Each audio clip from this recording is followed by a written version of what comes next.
Let me start right off by saying that I believe that Ukraine has lost the war.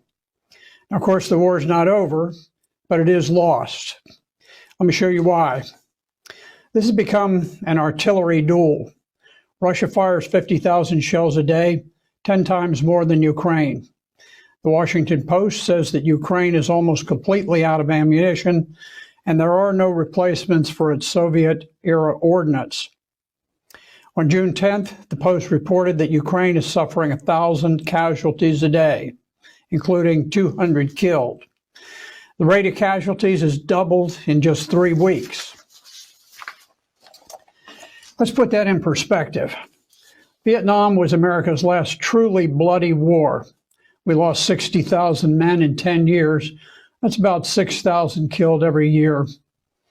With a much smaller population, Ukraine is losing 6,000 soldiers killed every month. This is a casualty rate 12 times higher than we suffered in Vietnam. But you have to then look at the populations of both countries. Before the war broke out, Ukraine had 43 million people, but with refugees, it's down to just 38 million today. The U.S. population during Vietnam numbered about 200 million. So our population was roughly 5 times larger than Ukraine's. This, on a per capita basis, this means that their casualty rate is roughly 60 times greater than the U.S. suffered during the very bloody war in Vietnam.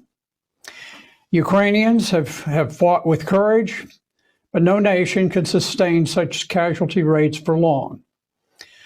Ukraine is finished. On June the 12th, yesterday, NATO Secretary General Jens Stoltenberg all but admitted that Ukraine would soon be forced to sue for peace. He said, "The only question is what price are you willing to pay for peace? How much territory, how much independence, how much sovereignty are you willing to sacrifice for peace?" Stoltenberg's remarks suggest that NATO recognizes that the war is lost. It's now become an unpleasant distraction that simply needs to be wrapped up as far as NATO is concerned. The sanctions war has failed. The entire financial might of the Western world was unleashed against Russia.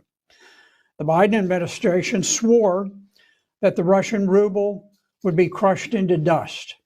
They boasted of destroying the Russian economy and inspiring a revolution. They would create such hardships that Russia would revolt and overthrow their president. But today, the ruble is stronger than before the war. This year, it has been the strongest of all currencies. Russian inflation peaked around 15% and is expected to subside. But as their inflation tops out, Europe's and America's has just begun skyrocketing dangerously. Even this morning, the price of Bitcoin dropped 5,000 points in just overnight. The stock market is becoming extremely erratic and rocky. Biden's attempt to strangle Russian trade has failed. Far from blocking their trade with other nations, The Economist reports that Russia is generating a record trade surplus with $1 billion a day flowing in from oil and gas. Russia's $250 billion trade surplus more than doubled its surplus in the year before the war. Despite sanctions, Russia has forged stronger ties with China, India, South Africa, Iran, Brazil, Saudi Arabia, all of which continue trading at enhanced levels with Russia. Important countries in the global south are refusing to obey Washington's order to impose sanctions. Independent countries fear the U.S., but they resent being told who they may and may not trade with. Dictating sanction policy to sovereign nations is diminishing the world's respect for America. From the outset of the war, Russians have never experienced shortages of food, housing, heating, fuel, or gasoline.